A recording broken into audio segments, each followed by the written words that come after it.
Let this circle represent $1 million. This is what $10 million would look like. This is what $100 million would look like. And this is what $1 billion would look like.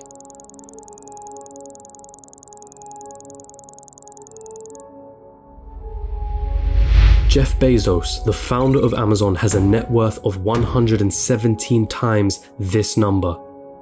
And then there's you. You're probably working a job right now, one that you got from the degree that you studied for in university. You probably don't have much in savings. Your living expenses seem ridiculously high. You feel as though you're not paid enough. You have credit card debt that needs taken care of. Maybe you're a student, studying for a degree that you hope can land you a job that you hope can bring in some good money. You probably don't have any savings, only a pesky student debt hanging above your head. Wealth? Getting rich? That all seems like a distant dream.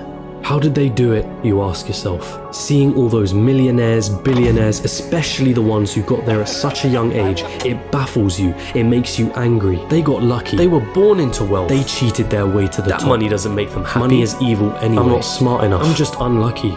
Those dreams you had of buying that mansion, your favorite sports car, paying off your mortgage, traveling around the world, they'll forever remain that way. Just dreams. Nothing more.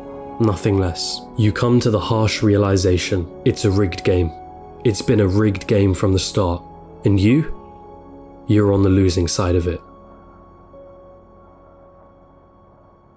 But what if I told you you were wrong?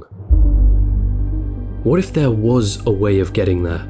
An actual equation to wealth, a science behind the way money works. What if you didn't have to abandon those dreams of paying off your parents' mortgage or traveling around the world? Would you call me a liar for saying so? I promise that I'm not, and by the end of this video you'll understand. There's a side to the coin that you're not being shown.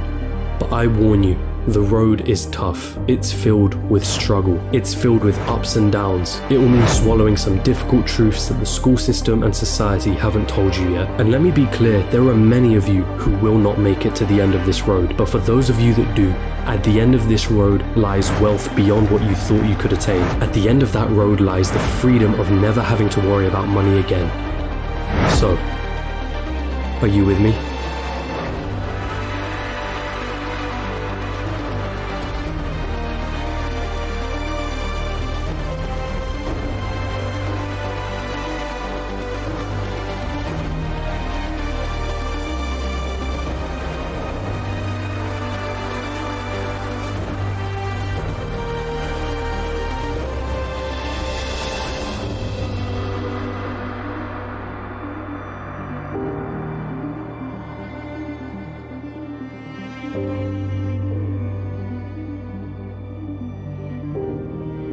Still with me? Then let's not waste any more time. What do you really think about money? Is it something you work for? Is it earned or is it inherited? Is it the root cause of all evil? Are you desperate to have more of it? Have you been chasing it most of your life? Truth is, most of what you think about money has been influenced by your upbringing and environment. If you were born into a family that didn't have much money growing up, then you're more inclined to believe that you too will not grow up to have much money. Or perhaps you went on the complete opposite end and decided to make as much money as you can so that you will never be in that position again. The fact that your school didn't teach you much about this subject doesn't help things. And because of this, most of you are going to have false beliefs about money that aren't going to help you on this journey. Now stick with me here, because we're going to have to change the way you've been seeing money your whole life. Hollywood has always had a habit of depicting the wealthy and rich as evil, backstabbing, entitled, or corrupt individuals. If you won't get me a squirrel, I'll get one myself. Question is, have you bought into that stereotype? A recent report released by WealthX showed that of the world's ultra-wealthy, those that had a net worth of 30 million or more, 68% of them were self-made. And it seems like every other study backs up this conclusion. Warren Buffett? Self-made billionaire. Howard Schultz? Born in poverty. Oprah Winfrey? Born in poverty. Jeff Bezos? Self-made billionaire. Elon Musk? Self-made billionaire. Sarah Blakely? Self-made billionaire.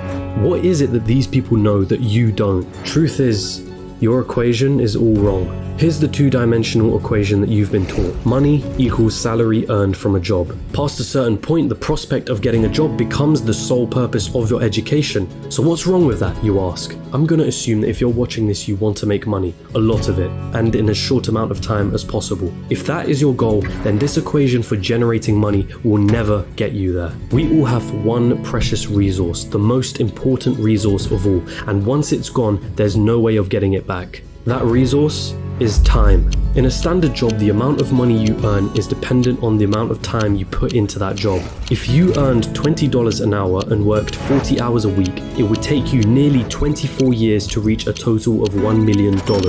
But that is without subtracting any taxes or any expenses that you will incur over 24 years. And let's not forget that inflation would make your $1 million less valuable. The reality is that on a salary of $20 an hour, you can only really be a millionaire at an old age by living frugally. And most of that precious resource known as time has slipped through your fingers. You traded all that time for money, and it wasn't even a substantial amount either. So again, you ask yourself, how is it then that there are self-made millionaires and billionaires at such young ages? What makes them so different? And the truth is, they have a better equation than you. They have a way of understanding money that you haven't quite grasped yet.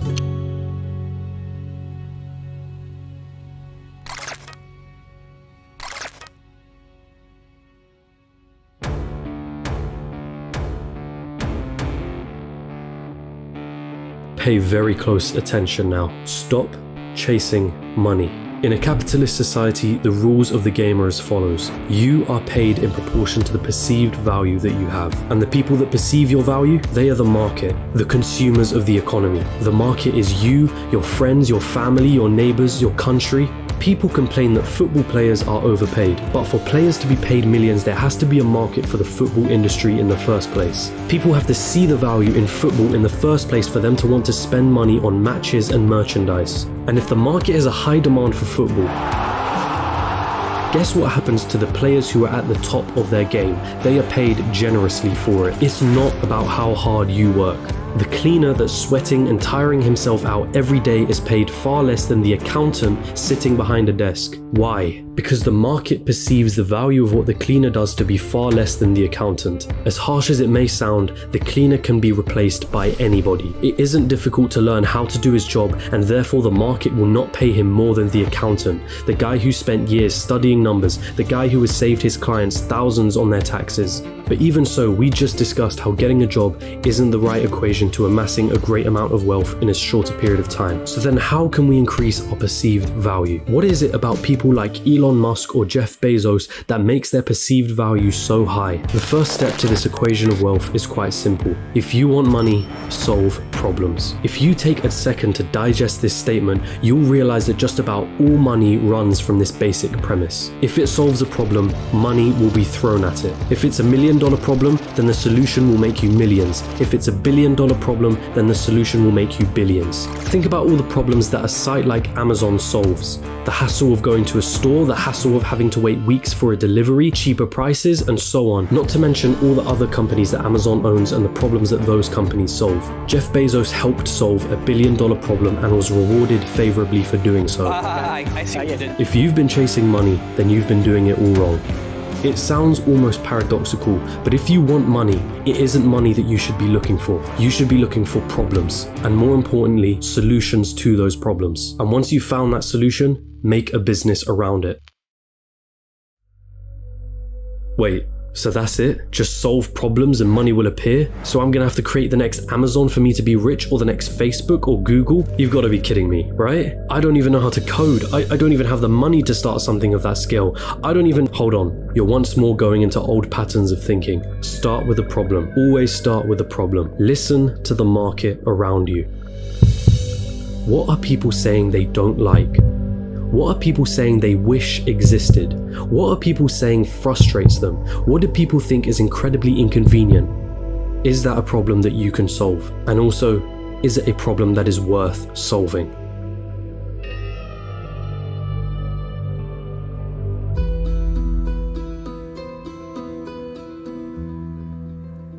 The final step of this equation to wealth is finding a scalable solution to the problem. Your solution needs to affect a magnitude of people. Starting a restaurant? That's not scalable. You're constrained to the local area and the footfall of that area. But a franchise? Now that's more scalable. Is your solution a piece of software? Then that means once that software has been built, you can scale it infinitely online without needing to worry about things like production or shipping costs, as it's all done virtually. Good luck finding infinite scale with a job. But be careful, does your solution require your time to generate money? Let's say you were a yoga teacher that charged $100 per hour. Congratulations, you only made yourself another job disguised as a business. There's only a certain amount of lessons that you can feasibly do in one day, and therefore your income is time bound. But if you created an online yoga class that ran 24/7 with lessons you only had to create once, now that is scalable. Scaling your solution is critical here, so do not get lost on this point. Automation also plays an important role. Systems and processes will keep your business running like a smooth machine if implemented properly. If there is something in your business that you can outsource to somebody else or hire an employee to do it for you, assuming it financially makes sense for you to do so,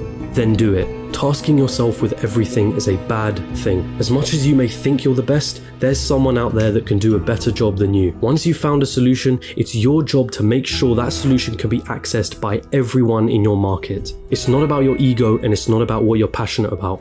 The market doesn't care about your passions. So now that you have your profitable business running with the right systems and processes in place, it's time to move on and reap what you sowed.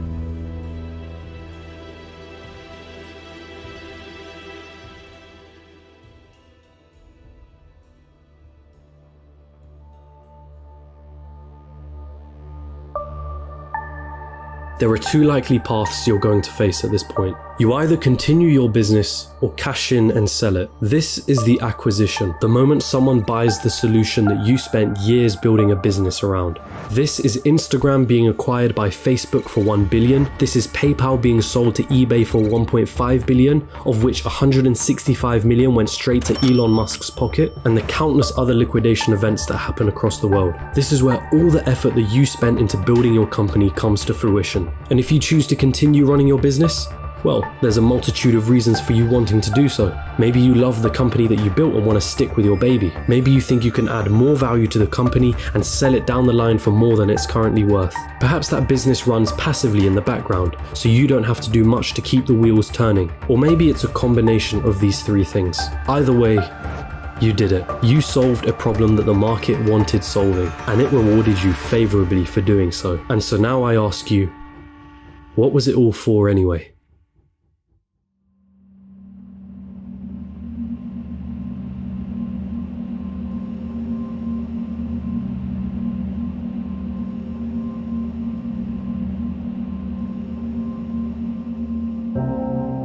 For most of you, it was never about the money.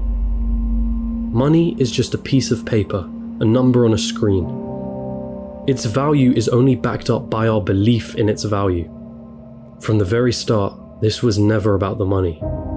Paying off the mortgage, buying your dream car, traveling around the world, never having to worry about your financial situation, it's the freedom that you were looking for. Your destination wasn't anything monetary related. It was a feeling, a sensation, the ability to do what you want whenever you wanted without ever having to cast a thought towards, can I afford this? Have I used up all my holidays for the year? How am I going to pay the rent? Will I be able to live off my pension? What dreams will I have to sacrifice because I can't afford to pursue them? The most important lesson from this video was never about the nature of money. It was about the one valuable resource that we all have, the one resource we will never be able to reclaim: time.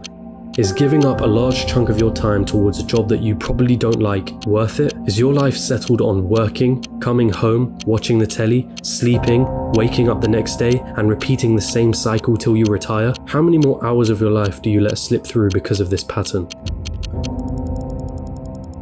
Or perhaps you're fine with that reality. Perhaps you have no other choice but to follow that path for the time being. And if that's the case, there's nothing to worry about. The most you got from this video was a little entertainment and maybe a change in perspective. But there are those of you that understand the other side. Those of you that have the desire to never need to worry about money ever again. And so I feel the need to remind you, stop chasing money. Chase problems and find the solution to those problems. This is the equation through which all money is found. If you desire liberty through never needing to worry about money ever again, then let solving problems be the meaningful struggle in your life. Does it mean you'll be happy at the end of the road? Does it mean you'll feel fulfilled?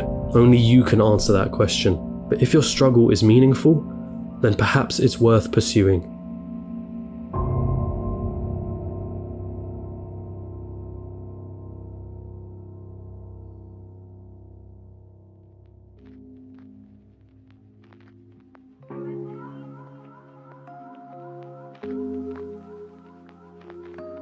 And there it is, your equation to wealth. Of course, I missed out on a lot of intricacies in this video. The topics of business, money, entrepreneurship are far too vast for me to cover in a single video like this. But if you do want to get started on this journey, I do recommend you read the works of MJ DeMarco, who heavily inspired me to create this video. And it's also important to come back to an original point that I made at the start of this, which is that most people will not succeed for various reasons. But the most important part is failing fast, and moving on to the next thing. And if you're out there doing something that isn't strictly related to a business, but you want it to make money, then asking yourself the question of what problems am I solving could lead you to find ways of better monetizing whatever it is that you're doing. And that also includes a job and a career. If you can solve more problems and find more solutions at your place of employment, you have something that you can use to leverage a higher salary. But I will end this all on the same message that I have repeated numerous times in this video. Stop chasing money and start chasing solutions to problems.